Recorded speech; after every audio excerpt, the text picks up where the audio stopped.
अस्सलाम वालेकुम। वो इश्क जो ममनू ना रहा कि 72 बहुत ही मज़ेदार और स्वीट से एपिसोड के साथ मैं आ चुकी हूँ। तो टाइम ज़ाया नहीं करते, फ़ौरन चलते हैं किसकी तरफ। Let's start. आज जनान ने रब्ता किया। कॉन्फ्रेंस रूम में होती मीटिंग एंड हुई तो सब मुलाजमीन उठकर चले गए। बस जहान और ज़ियान रहे कि आज ने मीटिंग और ऑफिस से आज माजत कर ली। से पहले जहान जबरान उठकर रोज़ की तरह बिना कोई बात किए सदा मशीन में लिपटे उठकर चले जाते। ज़ियान की नरम पुकार इतला पड़ना चाहते हुए रुके पर पलटे नहीं। इसने कहा साहिर जिंदा है, उससे मिलने वाला है, सुन अब तो बात कर ले। मुँह फेरे बिना सबर को देने के अख्ताम तक ज़ियान के फीके पड़ते लहजे को जहान बर्दाश्त न कर पाए, मगर हफ के लिए पलटे। मिला तो नहीं और क्या बात करूँ मैं, मेरे पास बात करने के लिए कुछ नहीं है। जब वो अपना वादा निभाएगा शायद तब मेरे अंदर हिम्मत आ जाए। वो तल हुए तो ज़ियान की आंखों में तासुफ उतराया। अनार की सवाल जानता है क्यों की थी, क्योंकि उसकी आंखों में अशफाक को लेकर जो जज्बाते वो निकाह से पहले ही कुछ लगते और यूं ही कह रहा था। इसने बाद में कदर आई, बाहुदा वो पहले ही कदरदान था। तभी दिल पर पत्थर रख के उसकी हर सफाकी सह गया। क्या करता जहान, वो इब्राहिम का लाडला तो उसकी मौत की तकलीफ से पिछले कई सालों से लड़ रहा था। मुझे डर था कहीं लाडले भाई के बाद उससे भी ना खो। तुझे मुझ पर गुस्सा है तो चीख ले, लड़ ले, लेकिन इस चुप की मार से निजात दे मुझे। 10 माह कम नहीं थे सज़ा के लिए, वापस आजा प्लीज़ आजा। अनानी से राब्ते ने ज़ियान ने हिम्मत बढ़ाई, वरना जहान की फेरी नज़रों के पिछले कई माह ज़ियान आलम बस तपस्वी सहकर गम से बढ़ जाते, लफ्ज़ रहन हो जाते। मैं जानबूझकर ऐसा नहीं हुआ ज़ियान, मेरे अंदर बहुत तकलीफ जमा है। जिन बच्चों को गर्म हवा तक लगने नहीं दी किस्मत ने इन दो को कैसे पायमाल किया। मुख्तसर कि मेरा दिल बहुत तंग पड़ गया है, घुटन बड़ी हुई है। जब तक इसके अंदर लगी आग को सर नहीं किया जाएगा मैं इसी कैफियत से नहीं निकल सकता। अभी मुझे मत छेड़िए। आग बड़े कर्ब से वो ज़ियान को बरसे मायूस छोड़े कॉन्फ्रेंस रूम से निकले कि ज़ियान आलम के सारे अरसे में आज पहली बार जहान बरहक लगा। तभी तो आंखों के गोशे सुर्ख पड़ गए। लांच पर आलम हाउस के मकीनों को साहिर और नान की कल वापसी की खबर देखकर खुशी की लहर दौड़ाने का सहरा शुजा अलवी के सर था। जहाँ ज़ियान और ऋषा अपनी बेटी की वापस खुशियों से बढ़ जाती जिंदगी पर सरापा शुक्रगुजार रब्बी थे, वहीं रोहा की उदास आंखें अब तक खुशी के आंसुओं से लबरेज थीं। तो राइस की खुशी भी नाकाबिले बयान थी। मैं आपको को बताऊं, लिसा ने चहक कर सबको देखा तो सब बैग कर जज्बाती क्वीन को गुरे हरगिज़ नहीं लीजू। सरप्राइज मिलने तो साहिर भाई को हादी साहब ने ज़िंदगी में पहली बार अकल को हाथ मारा। सब एक साथ आए दी होते मुस्कुरा दिए। हाय वो कितने हैप्पी होंगे नौफल से मिलकर। फिर ईमान अपिया और खुशबू अपिया वापस आ जाएंगे, फिर नान भाई और खुशबू अपिया का बेबी होगा। उफ I am so excited. Lisa और हादी का बस चलता तो जब से नौफल हुआ वो वहीं शिफ्ट हो जाते, मगर इस पढ़ाई ने बेचारों को डेढ़ माँ बस 2-3 बार जाने की मोहलत दी। इंशाल्लाह ये दिन ज़रूर आएंगे। अल्लाह मेरे आयस को भी होशी दे। अनुषी की वजह से घर सूना नहीं हुआ, पर मेरी दुआ है इन दो की मोहब्बत की तकमील भी बहुत सोहनी हो। शुजा साहब की मोहब्बत भरी दुआ पर आज ने बेख्तियार साथ बैठी एदा को भारती किसी देखा जो पहले ही सारी तवज्जो इसको दी। मसरूर सी बैठी थी आमीन। दोनों ने बैग पर कहा, सबके चेहरों पर मुस्कुराहट उतराई। वहीं दूसरी तरफ अशबा और नौफल लंच के बाद खेलते ही सो गए।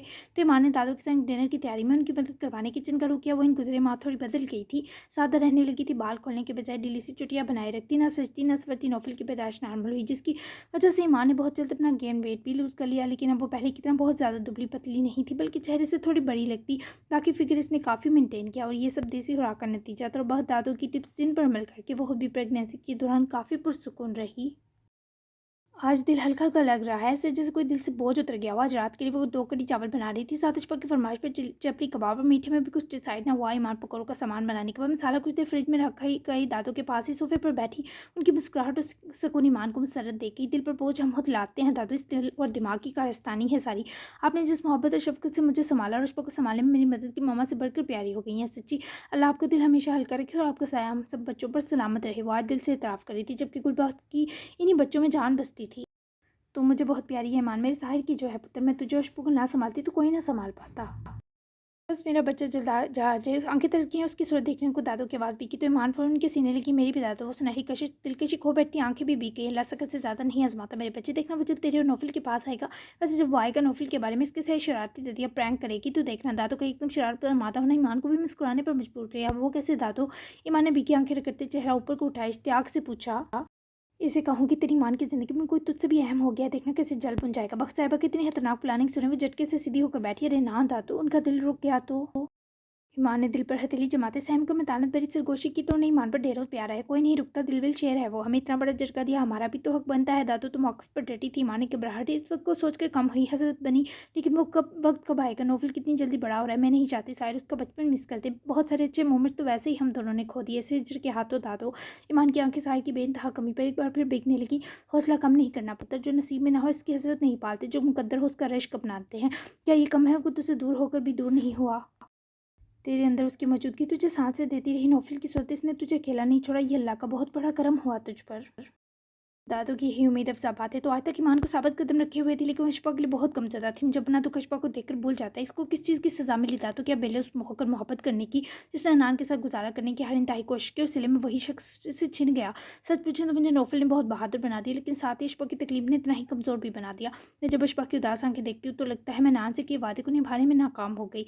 इस मामले पर वो दोनों बेबस थी। बस साहिबा के पास भी इस हसारे के बारे में तसल्ली न बचती। पुष्पा की सारी उदासियां दूर करेगा भरोसा रख। इस पर आखिरी मुलाकात में मैंने इस बच्चे की आंखों में सिर्फ सच्चाई और तड़प देखी थी। मोहब्बत फूट रही थी अनान के लहजे से। वो खुद समेट लेगा अशफाक को सही वक्त पर। आज बख्श साहिबा के पास भी उम्मीद का होना शायद था। ईमान मुस्कुराई से बस दांतों की बातें लम्हे में पुरसुकून करती थी। मैं अशफाक और नौफल को ज़रा देख कर आती हूँ, आप आराम करें, बाकी सारा काम खुद करूँगी। चाहे आपके पौधे और लाडली जानवर आपको मिस कर रहे होंगे। प्यार से दांतों की काल चुभती हुई मुस्कुराकर ताकि दिन कहीं उठी किचन से निकली तो भी सर हिलाती हंसती। ईमान रूम में आई तो नींद से रोशनी कमरे में थी, पंखा चल रहा था। कमरा बहुत सर्द था, मगर अशफा ने लिहाफ के साथ उसके बाजुओं का इशार भी नौफल को दे रखा था। दोनों की नींद ईमान का सुकून थी। पास आकर नौफल वाली तरफ बैठ कर झुकी और अपने बच्चे का माथा चुमने के बाद अशफा की जबीन भी इसी शफकत से चुमी। सही कह रही है दादो, वो खुद समेटेगा तुझे, बशर्ते तू समेटने की इजाज़त दे उसे। मैं तुझे उससे बहुत ज़्यादा खुशबाबाद देखना चाहती हूँ पुष्पा, क्योंकि तूने ज़िंदगी भर के दुख एक साथ देख लिया। अल्लाह तुझे इतनी खुशियाँ दे कि तू इस कड़े वक्त को एक से बोल जाए। ईमान की दुआएं हमेशा से पुष्पा के लिए ऐसी पुरखलूस थी। हाँ, अब शिद्दत पा चुकी थी। जब दुआएं शिद्दत पा जाएं फिर उनके बाबा कबूली तक जाने से अल्लाह भी नहीं रोकता। ये क्या कह रहे हो तुम? बाबा ने कहा? ये सब क्या ज़रूरत थी तुम्हें सब कुछ बताने की? बोलो। साहिर के लिए वो शाम तक बैंकॉक ना से वापस आए, बल्कि कल तक वो अनान के साथ ही उसके घर रुकने वाला था। कल सुबह 9 तक साहिर का पासपोर्ट और फ्लाइट कंफर्म होनी थी, फिर दोनों के साथ पाकिस्तान वापसी थी। दोनों ने बाहर ही किया और घर आए तो अनान ने अपने और उसके लिए काफ़ी बनाई और दोनों लाउंज में टीवी हाल में लगे सोफे पर विराजमान थे। अनान से सारी तफसील सुनने के बाद साहिर की हैरत तो परेशानी हफ्की बचा थी। अगर ना बताता तो उससे नजरें कैसे मिलाता? साहिर मैं खुद गर्ज और सफाक से रूह हूँ, लेकिन मैंने कभी अपने किए से मुकरता नहीं हूँ। जो मैंने कुछ किया इसका इतराफ़ ना करता तो सारी ज़िंदगी मेरे दिल पर घुटन बनी रहती। अशफा की ज़िंदगी और भलाई के बारे फैसला करने का हक है जहान अंकल को, और मैं इसके बीच मुदाखलत करना मुनासिब नहीं समझता था। अपने किए को साफ लफ्ज़ों में जस्टिफाई के मुकाबिल को रसान से लाजवाब किया। तुम अशफा के साथ मिलकर मुझे ढूंढने आते तब ज़्यादा बेहतर था। कम से कम अपने और अशफा के लिए आवाज़ तो उठाते। अनान ऐसे बाबा को चुपचाप फैसला सादर न करने देते। उनका जज्बाती गुस्सा खत्म हो जाता, लेकिन तुम्हारे चुपचाप पीछे हट जाने ने उनको भी जिद में मुब्तला कर दिया। मुझे तुमसे ये उम्मीद नहीं थी। सार ने नाराज़गी का बरमला इजहार किया। इसे अपनी और ईमान की जुदाई से ज़्यादा बिलावजह अशफा और नान की दूरियां चुभ रही थी। सच पूछो तो मुझे खुद से भी ये उम्मीद नहीं थी। मोहम्मद से हमारे हक में तब बोला नहीं गया क्योंकि सिचुएशन ऐसी थी। मुझे लगा था कि अशफा का मुझसे दूर रहना ही बेहतर है। एक दुख यह है कि उसे कोई खुशी मुकम्मल नहीं दे सका। अब तक दुख सुख सब खाए हुए बख्शे। इस लड़की का जिक्र करते नान का लहजा सर्द और फीका हुआ तो आंखें वीरान होती गई। साहिर को इस वक्त बहुत अफसोस हो रहा था। वो कितने लोगों के दूरेपन का सबब है, कभी सोचा नहीं था किस्मत ऐसे मोड़ पर भी कभी लाएगी। मोहब्बत करने वाले दो लोगों का दूर रहना किसी सूरत ना बेहतर होता है ना जायज़। अनान इब्राहिम, तुम दो कम से कम एक दूसरे से दूर होना डिजर्व नहीं करते थे। मैं अपनी वजह से होते इन नुकसानात की तलाफ़ी कैसे करूँगा? समझ से बाहर है। मलाल किसी नुकीले कांटे के साथ दिल में चुभकर साहिर की आवाज़ बारी कर गया। मोहब्बत, इस लफ्ज़ अनान की इस मुस्कुराहट जिगर पाश थी। मुझे लगता है वो मुझसे बहुत दूर चली गई है। अब उसकी जगह मैंने किरदार निभाना है अरजानी का, बेवक्ती का। तुम्हें क्या लगता है अब तक मुझसे मोहब्बत होगी? अनान का सवाल साहिर को इज़्ज़त दे गया। वजी चेहरे के दुहाल में तलखी खुल गई। सच्ची मोहब्बत जब होती है तो उसका एंड ऑटोमेटिकली आखिरी सांस से जुड़ जाता है। साहिर के जवाब में सुकून का जहान था। यही मेरे मामले में है। बिना हिचकिचाते अनान ने इतराफ़ किया। साहिर ने मुस्कुराने की नाकाम कोशिश करते से देखा। मोहब्बत हो गई। साहिर ने यकीन चाहा। कब की? जब उसके दूर होने पर दिल को एक नई तड़प से रोशनास होते महसूस किया। जब वो हाथों से छूट रही थी इस लम्हे इदराक हुआ कि तो कदर से कहीं बड़ी कैफियत है जिसके सबब जान जा रही है। ये मोहब्बत इस पहली मोहब्बत जैसी नहीं है। ये ज़िंदगी और मौत का मसला नहीं है जिसके लिए मुझे जंग करनी पड़ती। साहिर जिब्रान खान, ये हर हाल में दिल का सुकून है, भले पास हो या दूर। ये मीठी है, मुझे इसका एतराफ़ करते हुए अपना आप शीरी लगता है और ऐन वक्त पर जहर भी, लेकिन वो जहर जिसे खुशी पीना शर्फ है। सच्ची मोहब्बत का एतराफ़ जब कोई मर्द करता है तो कहते हैं रूह ज़मीन पर एक अनोखा फूल खिलता है, नई किस्म का। उसकी मीठी सी खुशबू फ़िज़ाओं में घुलने लगती है, बिल्कुल इस लम्हे की तरह। अशफा, बहुत लकी है तुम उसके बारे में मोहब्बत से सोचने लगे हो। साहिर को दिली मसरत ने घेरा तो वो इससे कह भी बैठा, एक रिक्वेस्ट है तुमसे और तुम्हारी फैमिली से। कोई इसे मेरे पास वापस आने के लिए मजबूर ना करे प्लीज़। मैं चाहता हूँ इस बार वो फ़ैसला करे कि उसे मेरे पास आना है या नहीं। हमेशा उसे अपने करीब और पास दिलाया हूँ, लेकिन इस बार ये हक उसका होगा। उसकी दरख्वास्त भी उसकी तरह मिठास से भरी थी, जैसा तुम चाहो। साहिर तो राज़ी और रज़ा था। तुम कॉल करना चाहो तो कर सकते हो ईमान को, नंबर सबके सेव है। नानी कुछ देर डिनर से पहले ज़रा सोने का प्लान बनाने से पहले उठ खड़ा होते फ़ोन थमाना चाहा, मगर साहिर ने मुस्कुराकर नफ़ी में सर हिलाया। नहीं, कल ही मिलूंगा, अब वो दूरी मुलाकात की मुस्तहिक नहीं है। साहिर का लहजा मोहब्बत से बारी पड़ा तो नान की आंखें ठंडी सी मुस्कुराई। फ़ोन फिर भी वहीं रख दिया। मैं एग्री करता हूँ। वैसे एक बात है, जब सब मुझ पर गुस्सा थे, नफ़रत से देख रहे थे, तब वो वाहिद थी जिसे अपनी तकलीफ़ से बड़ी मेरी तकलीफ़ लगी थी और जिसने मेरे आंसू पूंछे। तुमने मुझसे ईमान तो छीन ली लेकिन मेरी दोस्त वापस लौटा दी। यकीन करो मुझे बस मेरी दोस्त ही चाहिए थी जिसके छिन जाने पर मैंने सबको आग लगानी चाहिए थी। ना चाहते हुए भी अनान की मजबूत आवाज़ बारी पड़ी तो साहिर काफ़ी मग गिलास में इसकी सतह पर रखे होते भी उठ खड़ा हुआ। मुझे नहीं पता था ये यहाँ ठंडक महसूस हुई। आज साहिर ने जानबूझकर अनजान बनकर सीने को थपक कर बाजी इसे जीतने दी जो उसकी परफेक्शन से चिढ़ता था। आज खूबसूरत मुस्कुरा दिया। अगर तुम कहते कि मुझे पता था तो मैं तुम्हारा गला दबा देता। अनान की साफ गोई पर साहिर खुलकर हंसा और पकड़ के इसे गले लगाए। बीच की रही से कड़वाहट हमेशा के लिए ख़त्म कर दी। अब से मैं तुम्हारी हर बात सुनकर यही कहूँगा कि ओह मुझे तो पता ही नहीं था। इट्स फाइनल, एक अच्छा दोस्त मिला है मुझे और कहते हैं अच्छा दोस्त मिले तो खुशी मनाओ। घूमने चलें बैंकॉक। साहिर ने रूबरू होते मुस्कुराती ऑफर करके मसूफ का गुरूर वापस आसमान तक पहुंचाया। इससे साहिर को दोस्ती के लिए कहना ही ना पड़ा। अब तुम इतनी मेहनत कर रहे हो तो चल लेता हूँ, चेंज करके आता हूँ। मसूफ की गर्दन उठी ही सजी तभी तो दोनों से नान रूम की तरफ बढ़ा तो साहिर ने मुस्कुराकर नान का फ़ोन टेबल से उठाया। वापस रात की शिफ्ट पर हॉस्पिटल चले जाते मुहिब बलोच को कॉल की। मुहिब इस वक्त वार्ड से बाहर निकला। अननोन कॉलिंग पर अपने कैबिन की डोर ओपन करता अंदर दाखिल हुआ और साथ कॉल पिक की। कोई गुड न्यूज़? साहिर के सवाल और आवाज़ दोनों ने मुहिब से लम्हा भर कुव्वत गोयाई सल्ब की। हान, मुहिब की आवाज़ कांपी। जी हान की जान। साहिर का मस्ती मुंह रान देखे मुहिब आजर्दा सा मुस्कुराया लेकिन आंखों में सुर्खी उतर आई। मैं सिर्फ ज़ोई की जान हूँ, समझे आप? हाँ गुरूर तो देखिए। साहिर खुलकर हंसा। तभी तो पूछ रहा हूँ कोई गुड न्यूज़। साहिर के सवाल पर मुहिब का दिल चाहे से बता दे उसके बेटे का, पर यह सरप्राइज़ मिलता तो ज़्यादा बेहतर था। नहीं, प्रॉपर शादी नहीं की, आपका इंतजार कर रहे हैं। मुहिब के जवाब पर साहिर ने मायूसी से वापस बैठे। सरदाह परी, निकम्मे इंसान, मैंने क्या टेंट लगाने थे तुम्हारी शादी पर? यह कुर्सियाँ या फिर मुझसे देख पकवानी थी वलीमे के जर्दे की? शर्म नहीं आई तुम्हें? साहिर ने प्यार भरे गुस्से को मुहिब तरस चुका था। इस लम्हे दिल बड़ा तड़पा। ये मेरा और ज़ोई का बाहमी फैसला था। आ जाएँ यार, कहाँ हैं आप? कहाँ खो गए थे? क्यों नहीं मिले हमें उस जगह? आप सोच भी नहीं सकते किस अज़ीज़ से गुजरा हूँ।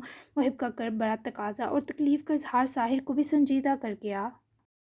मैं भी बैंकॉक ही हूँ, मुझे हर किसी की तकलीफ़ का अंदाज़ा ही समझो। बेबस था, मिलकर बताऊँगा। तफ़सील ये बताओ सब कैसे तुम घर जाते रहे हो मेरी गैर मौजूदगी में? बाबा मम्मी ईमान इशफ़ा कैसी गुजरी है उनकी ज़िंदगी? साहिर को सब बहुत याद आ रही थी। ईमान कैसी होगी ये सोच कर ही साहिर का दिल को उन छुरी से कटने लगती। हाँ, मैं चक्कर लगाता रहा हूँ जहाँ नकल मनीरानी दोबारा से आन पैलेस शिफ्ट हो गई जहाँ जबकि ईमान भाभी और इशफ़ा 10 माह से गुलबख्श साहिबा के साथ उनके घर रह रही हैं। वो तभी इन दो को अपने साथ ले गई थी। सिचुएशन हंसी खतरनाक हो गई थी क्योंकि अनान ने हर गलती कन्फेस कर ली। अशबा भी दूर कर दी गई। इससे वो दो कैसी हैं मैं नहीं जानता। जहाँ नकल काफ़ी रूड और सख्त मिजाज हो गया। मुस्कुराए तो उनको गुस्सा बीत गया। इस सब तफसील में जो मुतमईन करता हवाला था वो ददिया थी। मतलब ददिया ने संभाल लिया मेरी ईमान को, मुझे यही उम्मीद थी। बहुत अच्छा किया उन्होंने अशबा को ईमान को साथ ले गई। रही बात बाबा की तो आकर उनको सेट करता हूँ। वैसे मुझे नान ने ही ढूंढा है। We are friends now. Sahir के हर ही जुमले पर मुहिब ने मुंह बस हो रहा। मैं जेलस हो रहा हूँ। मुहिब के मुंह बिगाड़ कर जिताने पर साहिर मुस्कुराया।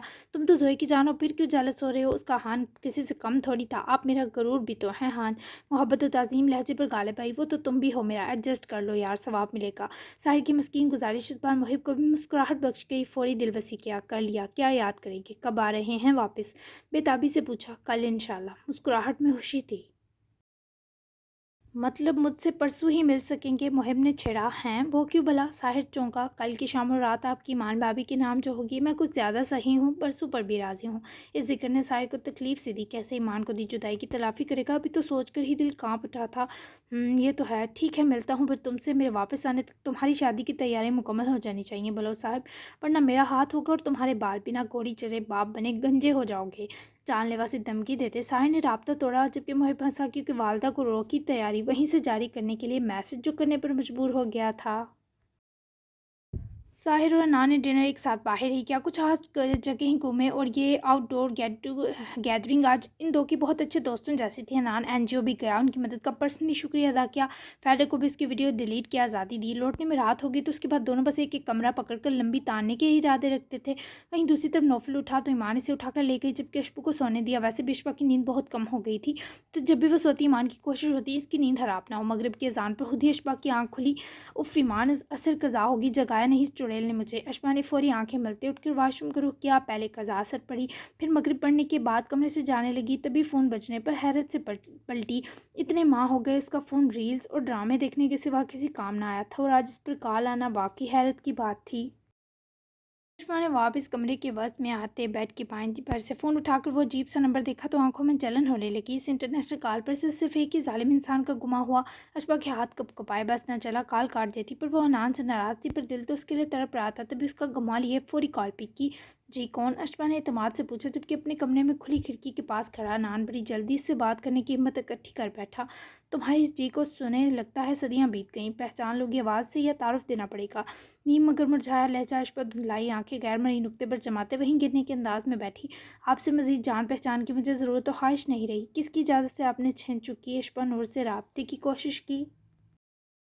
लहजा मजबूत और शफाक किए वो गराई जैसे उसका राब्ता दिल काट क्या हो। बीवी हो तुम मेरी। आज भी उसके पास एक गरूर सलामत था। अशपा उसके हक जताने पर गुस्सा हुई। कैसी बीवी? मुझे तो कभी महसूस नहीं हुआ ये ताल्लुक। बीवी होती तो मेरे छिन जाने पर एहतजाज करते।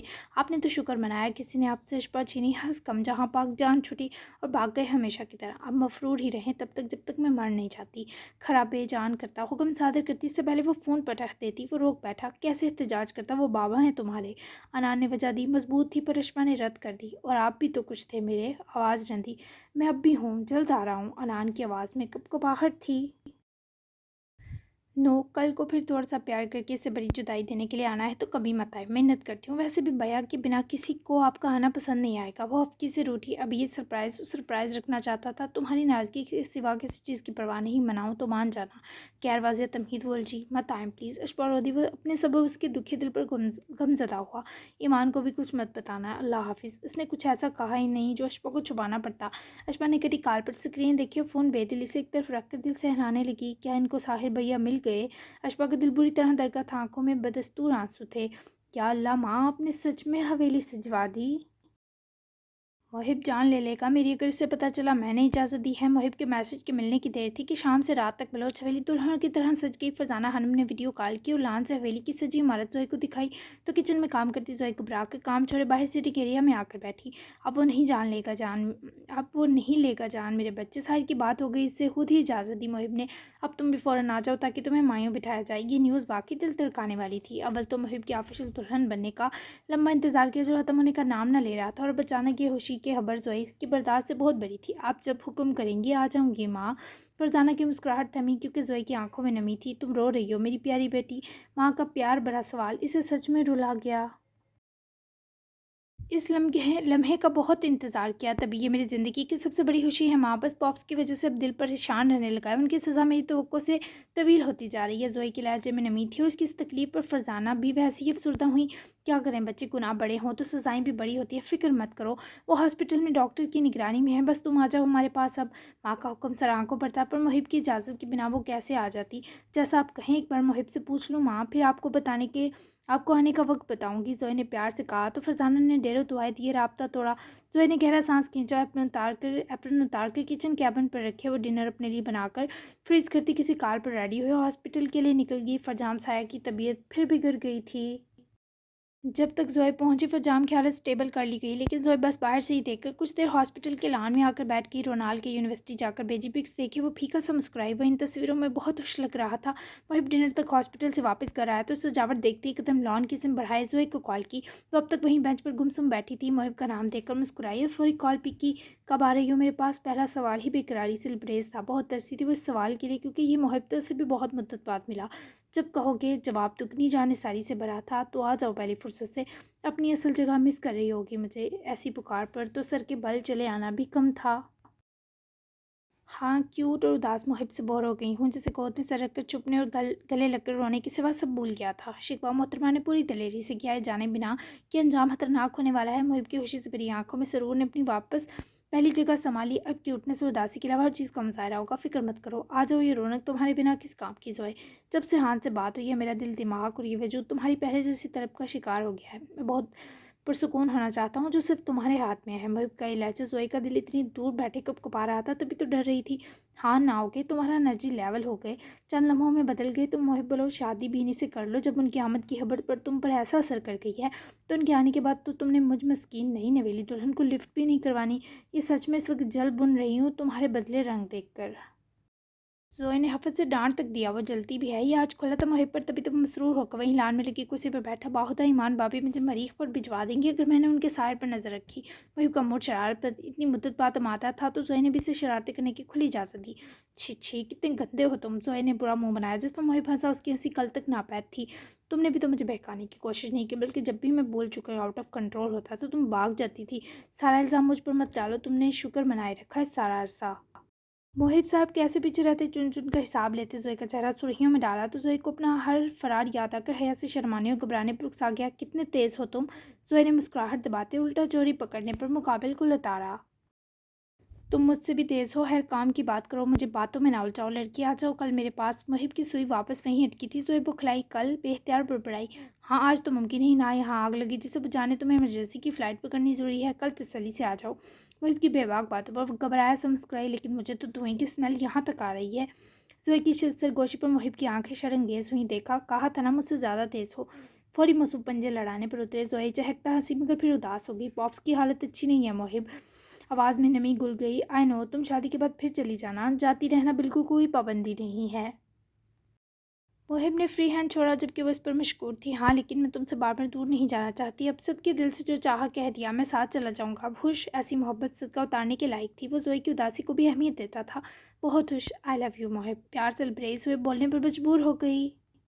आई लव यू टू। मैं इंतज़ार कर रहा हूँ अभी से तुम्हारा। Bye, take care. जोई की सारी उदासी खत्म किए वो इसे मोहब्बत से ताकीद के रास्ता तोड़ गया। जबकि जोई को लगा कुछ देर पहले जो फिज़ा में घुटन थी वो अब खुशबू में बदल गई है।